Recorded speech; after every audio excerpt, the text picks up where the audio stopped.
Kronologi letusan gunung bawah laut di Tonga yang memicu terjadinya tsunami pada Sabtu 15 Januari 2022 membuat beberapa negara ikut mengalami kepanikan. Hal itu lantaran letusan berimbas pada pemicu terjadinya tsunami di Hawaii, Jepang, dan pulau terbesar Tonga, Tonga Tapu. Bahkan saat kejadian langit di sekitar lokasi terlihat gelap di sore hari. Dilansir tribunnews.com, letusan pertama Gunung Hunga Tonga diinformasikan terjadi pada Jumat 14 Januari 2022. Kemudian disusul dengan letusan kedua pada Sabtu 15 Januari 2022 sekira pukul 17.26 waktu setempat yang kemudian memicu tsunami.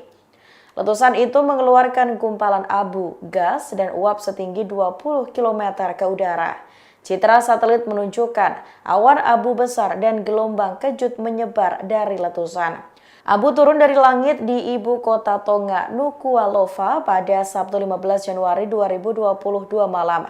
Letusan ini menyebabkan terjadinya tsunami parah di Tonga Tapu, di mana gelombang yang mengalir ke jalan-jalan pesisir dan membanjiri rumah-rumah. Siaga tsunami membuat penduduk Tonga segera mengungsi ke tempat yang lebih tinggi.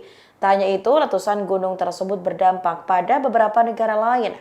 Bahkan peringatan tsunami juga dikeluarkan untuk wilayah di pantai timur Australia dan Tasmania.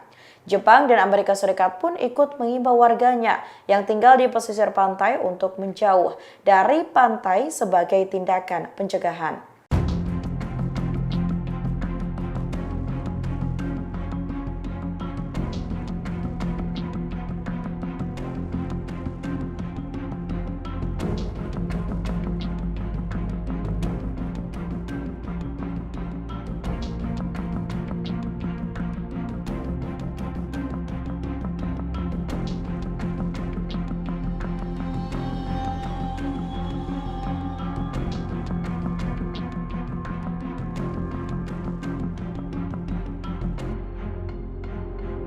Terima kasih sudah nonton. Jangan lupa like, subscribe, dan share ya.